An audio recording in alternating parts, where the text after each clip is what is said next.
आइए साहब, आप थक गए होंगे, आराम कर लीजिए।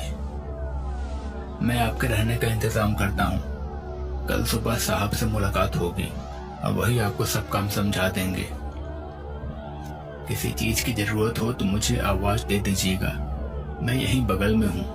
मुझे आपकी ही सेवा के लिए रखा गया है। उनके आने के बाद बाकी की जानकारी भी मिल ही जाएगी। अरे देखिए, मालिक आ गए। कैसे है इंजीनियर बाबू, कोई दिक्कत तो नहीं हुई? अरे नहीं नहीं, सब ठीक है। थोड़ा दूर है पर कोई दिक्कत नहीं हुई। चलिए अच्छा है। देखिए, यही वो जगह है जहाँ पुल बनाना है। जी जी, वो सब तो ठीक है, पर एक सवाल मेरे मन में है। आखिर इतनी जल्दी क्या है आपको पुल बनाने की? आपने मुझे इतनी हड़बड़ी में यहाँ बुलाया है पुल बनवाने के लिए। मेरा मतलब है कि सरकार वैसे भी तो 2 महीने में यहाँ पे पुल बनाने वाली है, फिर आपने अपने पैसे खर्च करके यहाँ पुल बनवाने का फैसला क्यों किया? जरूरत है इंजीनियर बाबू, जरूरत है। अब बारिश आने वाली है। अभी जो जगह आपको सुंदर और अच्छी खासी दिखाई दे रही है, कुछ ही दिनों में इस जगह की हालत बद से बदतर हो जाएगी। यहाँ का इलाका पानी में डूब जाएगा। ये नदी देख रहे हैं ना, इसमें पानी भर जाएगा और लोगों के लिए इस पार से उस पार जाना बहुत मुश्किल हो जाएगा। इस चक्कर में बहुत बार लोगों को डॉक्टर के पास भी ले जाना मुमकिन नहीं हो पाता। बहुत दिक्कत होती है लोगों को। भगवान की दुआ से कुछ पैसे है मेरे पास, तो गांव वालों के लिए कुछ भलाई कर सकूं तो इससे अच्छा और क्या होगा। वाह, बड़ी अच्छी सोच है आपकी। एनीवेज, वहां उस लकड़ी के पुल के पास ही बनाना है ना पक्का पुल? नहीं नहीं, लकड़ी का जो अभी पुल वहां पे है वहां नहीं बनाना है। पक्का पुल थोड़ा दूर बनाना है उससे, और ये पुल लंबा बनेगा। पक्का पुल नदी से थोड़ा पहले ही शुरू करना होगा। पर वो तो और महंगा पड़ेगा। हाँ, पर कोई बात नहीं, वो खर्च मैं उठाने के लिए तैयार हूँ।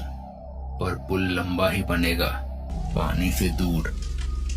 अच्छा ठीक है, मैं प्लानिंग और डिजाइन शुरू कर देता हूँ।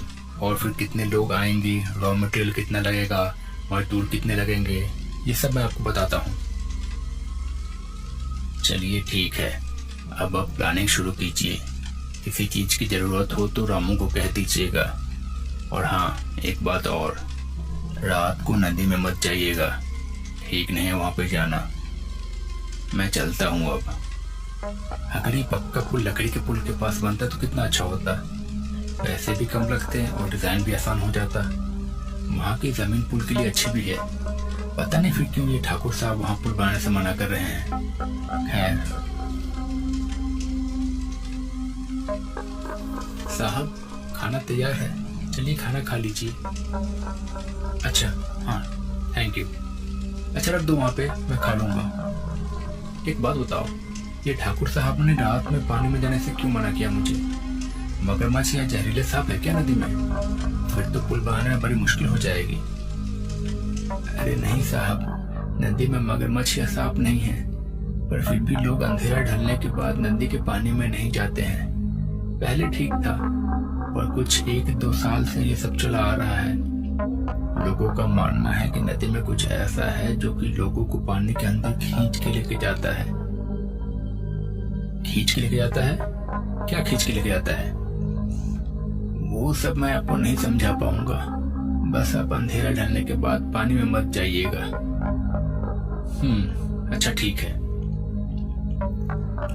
साहब, अब हम चलते हैं। बाकी का काम अब कल होगा। अरे रुको तो, बस अब थोड़ा सा काम बचा है कॉलम का, इसे पूरा करके जाओ। नहीं साहब, अब हम नहीं रुकेंगे। अब काम कल ही सुबह होगा। शाम के बाद नदी के पास नहीं जाएंगे हम। अच्छा ठीक है, जाओ तुम लोग, पर कल समय से वापस आ जाना। मैं भी थोड़ी देर आराम कर लेता हूँ अब। वैसे भी रात भर तो अब कुछ काम होने से रहा।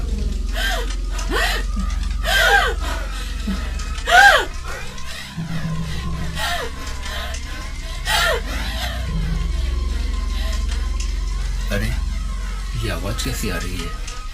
ऐसा लग रहा है जैसे कितनी सारी लड़कियां रो रही है। आवाज आवाज तो नदी के पास से आ रही है। कौन हो तुम? हेलो?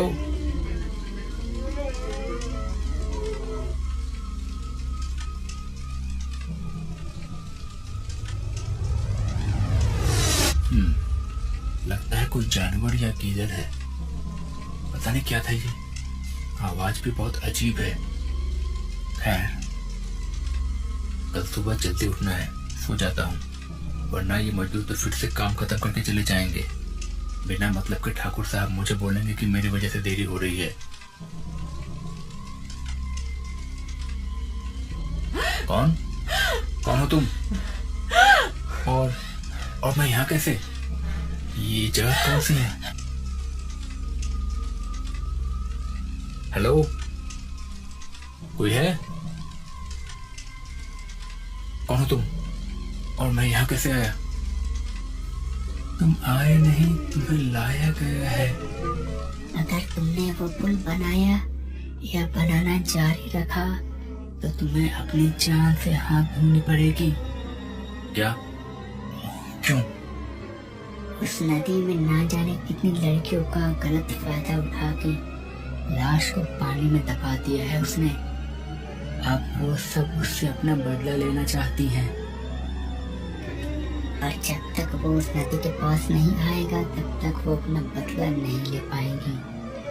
अगर तुमने वो पुल बनाना नहीं छोड़ा तो तुम्हारी भी वही हालत होगी जो उन सबकी हुई है। पर तुम्हें ये सब कैसे पता? और कौन है वो लोग? किसने मारा उन्हें? वो लाठी वाला आदमी। मुझे ये सब पता है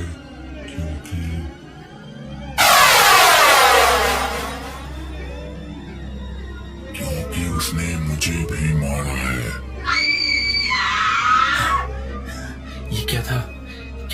क्या ये बस एक सपना था या सच में ऐसा कुछ हुआ था? अब हम चलते हैं साहब, कल मिलेंगे।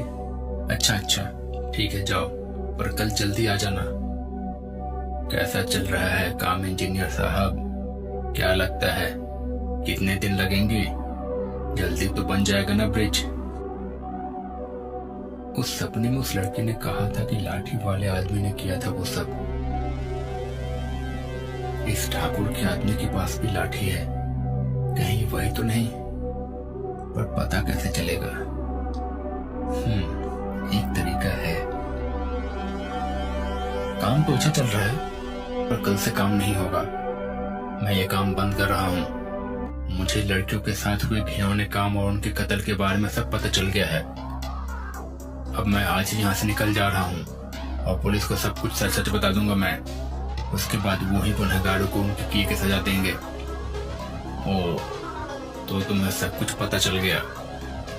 फिर तो ये भी पता चल गया होगा कि कैसे मेरे कहने पे ही इस नदी में इतनी सारी लाशें दफन हो गई। और तू पुलिस के पास क्या जाएगा? तू उन्हें तब न बताएगा जब जिंदा बच पाएगा। जहाँ इतनी सारी लाशें गायब हो गई वहाँ एक और से क्या फर्क पड़ जाएगा? और तुझे तो मैं अपने हाथों से मारूंगा। बचाओ, कोई मुझे बचाओ। रामू बचाओ, मुझे बचाओ। तो दोस्तों, कैसी लगी आपको ये कहानी? अगर आपको ये कहानी पसंद आई है तो प्लीज इसे लाइक करें और चैनल को सब्सक्राइब करना ना भूलें। और कहाँ से ये वीडियो देख रहे हैं वो जगह और अपना नाम लिखना ना भूलें। मैं मिलता हूँ अगली वीडियो में। Bye bye.